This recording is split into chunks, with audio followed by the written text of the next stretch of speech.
নমস্কার বন্ধুরা, AJP creation with রান্নাঘরে আপনাদের সকলকে স্বাগত জানিয়ে শুরু করছি আরও একটি নতুন পর্ব। আজ আরও একটি মজাদার নতুন ইন্টারেস্টিং রেসিপি নিয়ে হাজির হয়েছি আপনাদের সামনে। আজ আমি বানাবো শিম আলু দিয়ে পেঁয়াজকালি রেসিপি। চলুন তাহলে আর বেশি দেরি না করে রেসিপিটি শুরু করা যাক। রেসিপিটি শুরু করার আগে প্রত্যেকবারের মতো আপনাদের কাছে একটাই অনুরোধ, ভিডিওটা একটু স্কিপ না করে প্রথম থেকে শেষ পর্যন্ত দেখতে থাকুন এবং রেসিপিটি ভালো লাগলে অবশ্যই একটা লাইক করে চ্যানেলটিকে সাবস্ক্রাইব করে রাখার অনুরোধ রইল। রেসিপিটি বানানোর জন্য আমি এখানে কিছু পেঁয়াজকালি নিয়ে নিয়েছি। এই পেঁয়াজকালিগুলোকে কেটে নেব, কেটে ধুয়ে পরিষ্কার করে নেব। পেঁয়াজকালিটা কিন্তু আমার কেটে নেওয়া হয়ে গেছে, কেটে আমি ধুয়ে রেখে দিয়েছি। তারপর আমি এখানে নিয়ে নিয়েছি শিম। কিছু শিমও কেটে আমি দুফালি করে কেটে নিয়েছি, এক একটা শিমকে কেটে ধুয়ে রেখেছি। তারপর আলু এখানে ছোট ছোট কিউব করে কেটে রেখেছি। আলুটাও কিন্তু খোসা ছাড়িয়ে ধুয়ে রেখেছি।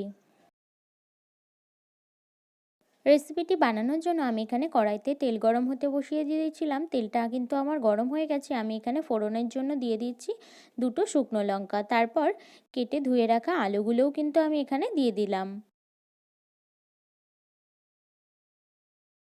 আলুগুলো ভেজে নেওয়ার জন্য প্রথমে দিয়ে দিচ্ছি স্বাদ মতো নুন।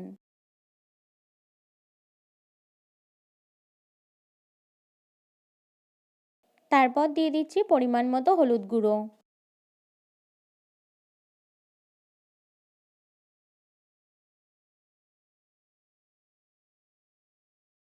এই পর্যায়ে আলুগুলো কিন্তু আমার বেশ কিছু সময় ভেজে নেওয়া হয়ে গেছে। তারপর এখানে কেটে ধুয়ে রাখা শিমগুলো দিয়ে দিলাম।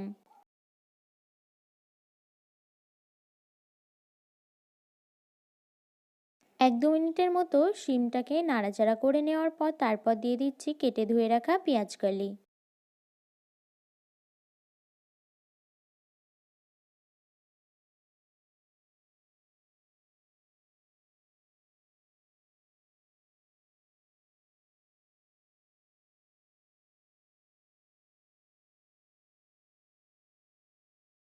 তারপর এখানে ঝালের জন্য দিয়ে দিচ্ছি কয়েকটা চেরা কাঁচা লঙ্কা।